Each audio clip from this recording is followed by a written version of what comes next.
somos polvo de estrellas. Esta frase seguro la has escuchado hasta el cansancio en muchos programas de televisión dicha por los astrónomos. Pero hoy lo que quiero contarte es que en realidad somos un tipo único de polvo de estrellas. Yo y también tú. Sí, tú. En realidad somos un complejo arreglo de polvo de estrellas que en algún momento de la evolución cobró vida en el primer organismo unicelular con vida propia.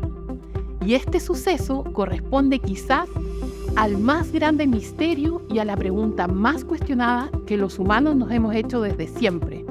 ¿Qué es la vida? Y las que luego se sumaron. ¿Cómo se originó la primera vida? ¿En qué condiciones? ¿En qué otros lugares del universo?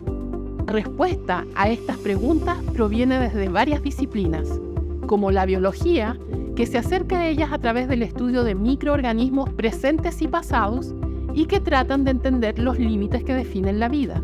La física, por su parte, trata de poner los límites y condiciones, como la presión, la temperatura, la radiación, etc., donde la vida podría haberse originado por primera vez. La química estudia qué componentes elementales y moleculares eran necesarios para que existieran estos ingredientes en la sopa primitiva de la cual surgió esa primera vida. La astronomía ha estado encargada en las últimas décadas en expandir la pregunta a otros confines del universo, buscando otros mundos que tengan las condiciones para albergar vida, así como para investigar el origen de esos ingredientes de la vida, como lo son las moléculas orgánicas simples que podrían haber sido parte de los ladrillos primordiales para la vida en la Tierra y en el resto del universo. La geología ha tenido la misión de investigar dos tipos de rocas muy especiales para apoyar el estudio del origen de la vida. Una de ellas corresponde a los vestigios fosilizados de las primeras colonias de bacterias verde azuladas que llamamos estromatolitos, que permitieron la emergencia de un elemento químico crucial para la evolución de la vida unicelular a una más compleja hace un poco más de 2.000 millones de años atrás, el oxígeno, que cambió la composición química de nuestra atmósfera dramáticamente, permitiendo la evolución de bacterias anaeróbicas, aquellas que no necesitaban oxígeno, a estas que sí lo necesitaban, llamadas bacterias aeróbicas, capaces de hacer fotosíntesis.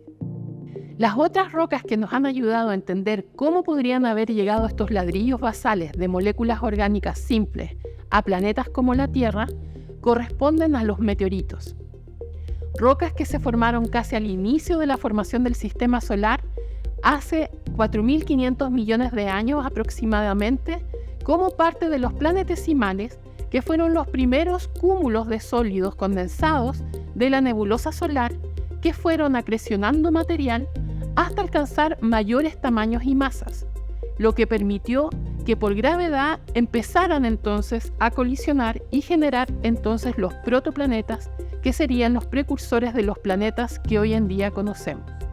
Toneladas de meteoritos caen a la Tierra diariamente, solo que mayormente en la fracción tamaño más pequeña, como un grano de arena, y lo hacen aleatoriamente sobre toda la superficie de la Tierra y por lo tanto así mucho caen en los océanos.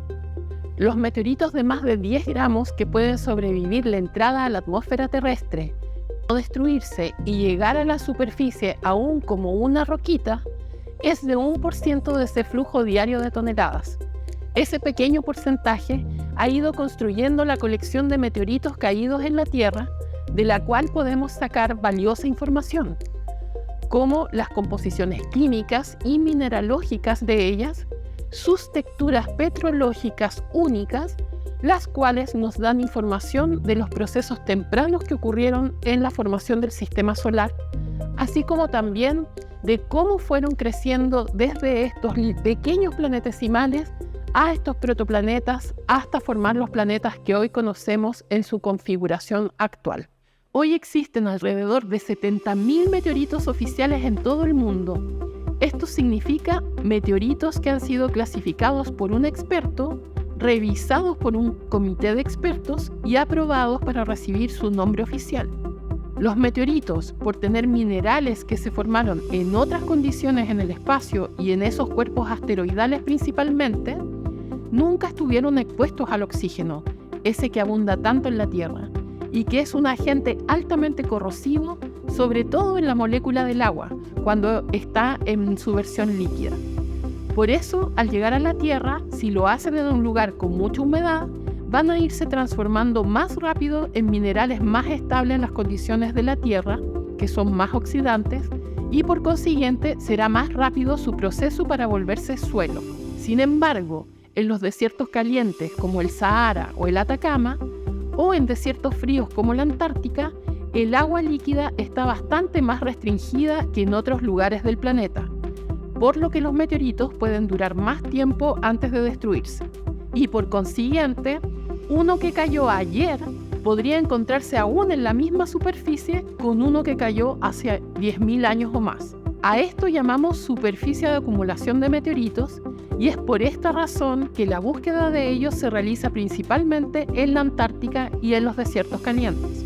Recién en los años 80, los coleccionistas privados chilenos comenzaron a buscar meteoritos en el desierto de Atacama.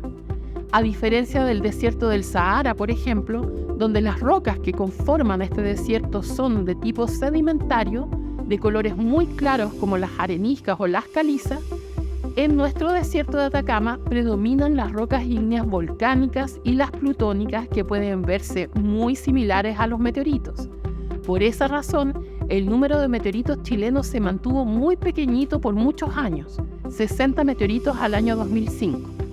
Pero desde que se comenzó a investigar meteoritos en Chile, a partir del año 2003, el número de nuevas superficies con alta densidad encontradas en Atacama aumentó considerablemente y muchos nuevos meteoritos fueron encontrados gracias a las expediciones científicas que buscaban de manera sistemática, esto es, en una cuadrilla, donde se recorre un área de manera exhaustiva para poder recoger todo lo que se encuentra en esa área, así como a través del trabajo de los coleccionistas privados chilenos y extranjeros.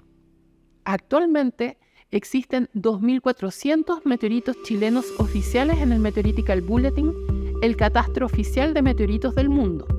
De ellos, 94% corresponden al tipo más común que llamamos condritos ordinarios, 2% a los de hierro, 2% al resto de todos los otros tipos de meteoritos y solo 2% a los condritos carbonáceos, que son los meteoritos que conservan la información de esas primeras fases de formación del sistema solar, incluidos algunos componentes cruciales para investigar el origen de la vida, como son algunas moléculas orgánicas simples como aminoácidos. También pueden preservar diamantes de tamaño nanométrico que corresponden a pequeños fragmentos sobrevivientes de la explosión de la supernova que entregó el material para formar la nebulosa de polvo y gas que originó nuestro sistema solar. Y también podemos encontrar minerales que contienen agua en su estructura cristalina que pueden haber traído parte del agua que existe en el planeta. Sin duda, el desierto de Atacama es un lugar único que nos permite a todas las disciplinas científicas aproximarnos a la mejor comprensión del origen de la vida, donde los meteoritos cumplen un rol crucial. Es por esta razón que el cuidado de este patrimonio natural de alto valor científico debería tener protección legal para que las próximas generaciones de científicas y científicos chilenos puedan sumarse al desafío de descifrar los enigmas del origen de la Tierra y la vida.